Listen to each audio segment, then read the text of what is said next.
Assalamualaikum warahmatullahi wabarakatuh. Perkenalkan, nama saya Andi Sakina. Saya merupakan guru kimia di UPTD SMA Negeri 1 Pasangkaye.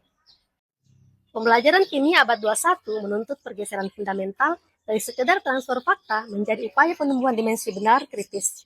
Pada kesempatan kali ini, izinkan saya berbagi praktik baik melalui transformasi sistem periodik unsur dari hafalan menjadi peta logika. Ini merupakan upaya untuk meningkatkan kemampuan bernalar kritis melalui studi kasus.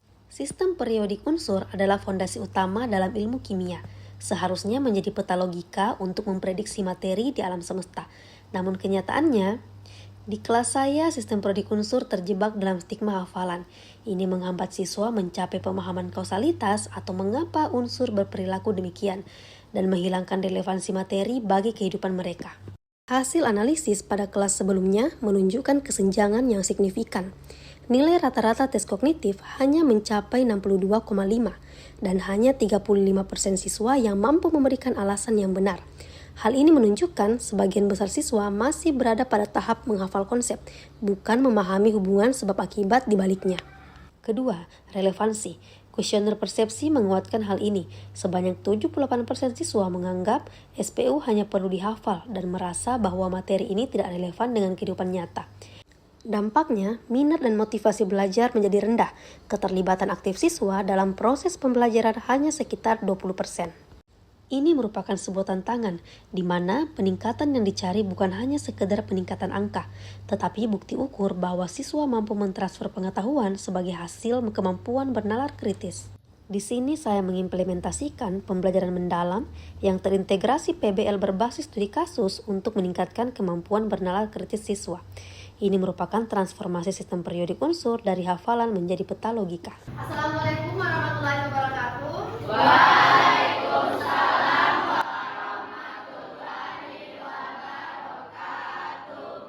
Kegiatan pendahuluan diawali dengan berdoa dan juga ice breaking.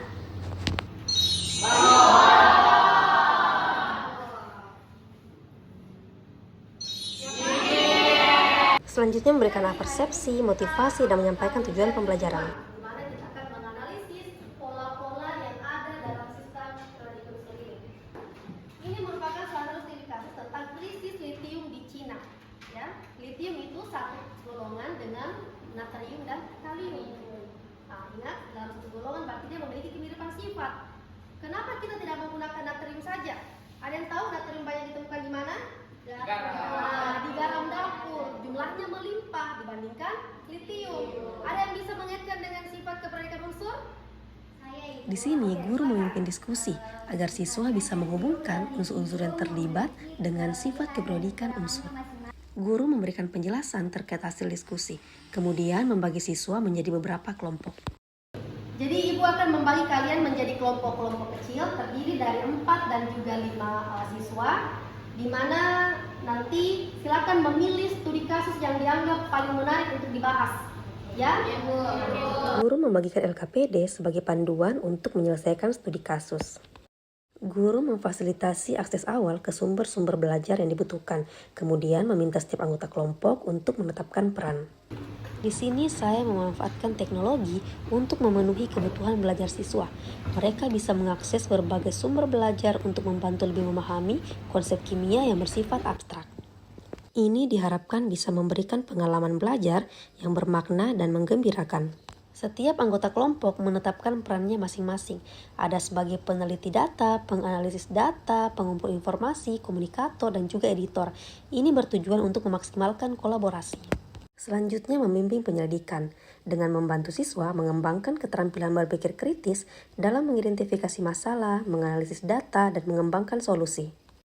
Di sini, siswa terlihat sangat semangat untuk menampilkan hasil diskusi terkait studi kasus yang dipilih. Ambil studi kasus tentang bahaya kosmetik yang mengandung merkuri. Seperti yang kita lihat di sini, ada studi kasus langsungnya. Di sini bisa dilihat bahwa ada unsur merkuri dan ada juga energi ionisasinya sebesar 1007. Di sini, siswa mampu mengembangkan kemampuan berpikir kritis dengan menghubungkan unsur yang terlibat dalam studi kasus dengan sifat keperodikan unsur. Guru dan siswa menganalisis efektivitas solusi yang diajukan, serta mengevaluasi apakah penjelasan kausal terkait konfigurasi, sifat, aplikasi sudah logis dan ilmiah. Di kegiatan penutup, guru memimpin diskusi kelas untuk merumuskan kesimpulan umum tentang pola perubahan sistem prodik unsur. Baik teman-teman, bisa kita simpulkan bahwa perubahan sifat keperiodikan unsur memiliki pola-pola yang sama, sehingga bisa digunakan untuk memecahkan semua studi kasus. Siswa menuliskan hasil refleksi dan menjawab beberapa pertanyaan sebagai uji pemahaman terkait materi hari ini. Kemudian menyampaikan persiapan uji sumatif pekan depan sebelum menutup pembelajaran. Uji sumatif dilakukan dengan menerapkan metode petualangan. Dampak dari praktik baik ini menunjukkan krisis relevansi dan kausalitas berhasil diatasi. Nilai rata-rata meningkat dari sebelumnya 62,5 menjadi 80.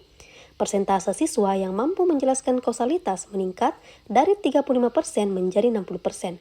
Ini menunjukkan bahwa transformasi sistem prodik unsur melalui problem-based learning berbasis studi kasus tidak hanya menarik, tetapi mampu menciptakan proses pembelajaran yang mendukung bertumbuhnya kemampuan bernalar kritis.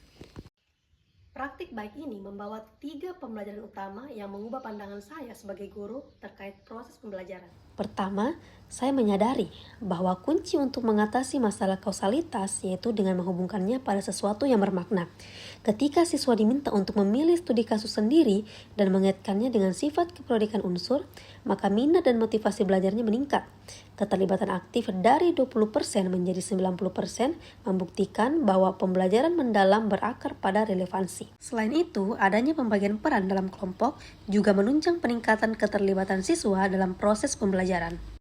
Kedua, pemanfaatan teknologi dalam pembelajaran kimia dapat menjadi jembatan untuk meningkatkan pemahaman siswa terhadap konsep kimia yang bersifat abstrak. Pemanfaatan teknologi ini bukan hanya sebagai alat bantu, tetapi alat transfer pengetahuan dan pembentuk kausalitas. Ketiga, penerapan asesmen otentik secara komprehensif, mencakup kognitif, keterampilan, dan sikap membuktikan bahwa asesmen adalah kunci untuk mengukur transformasi. Demikianlah praktik baik yang telah saya lakukan, semoga bisa bermanfaat untuk kita semua. Implementasi pembelajaran mendalam membuktikan bahwa transformasi itu bisa diukur dengan menciptakan proses pembelajaran yang mampu mengubah siswa dari sekedar penghafal fakta menjadi pemikir kritis. Saya berharap praktik baik ini tidak hanya berhenti di sini, tetapi mampu menginspirasi rekan-rekan GTK yang lain untuk terus menciptakan proses pembelajaran yang berdampak dan berkelanjutan. Wassalamualaikum warahmatullahi wabarakatuh. Sistem periodik unsur membuat saya lebih memahami tentang kimia karena berhubungan dengan kehidupan nyata dalam kehidupan sehari-hari. Menurut saya pendekatan pembelajaran mendalam melalui peta logika ini sangat inspiratif dan berdampak pada lintas mata pelajaran. Ini bukan hanya perubahan metode mengajar kimia, tetapi pergeseran pemikiran siswa secara keseluruhan. Siswa kami kini terbiasa mengucapkan masalah berbasis data dan bukan hanya sekedar fakta. Hal ini sangat membantu mereka dalam menganalisis fenomena di mata pelajaran yang lainnya. Praktik baik yang dilakukan oleh Ibu Andi Sakinah memiliki dampak positif baik bagi siswa maupun rekan guru lainnya. Saya melihat gelombang positif di antara guru-guru lain untuk mencoba menerapkan studi kasus dalam proses pembelajaran agar lebih relevan dengan kehidupan nyata. Ibu Andi Sakinah telah menjadi agent of change yang mendorong budaya kolaborasi dan transformatif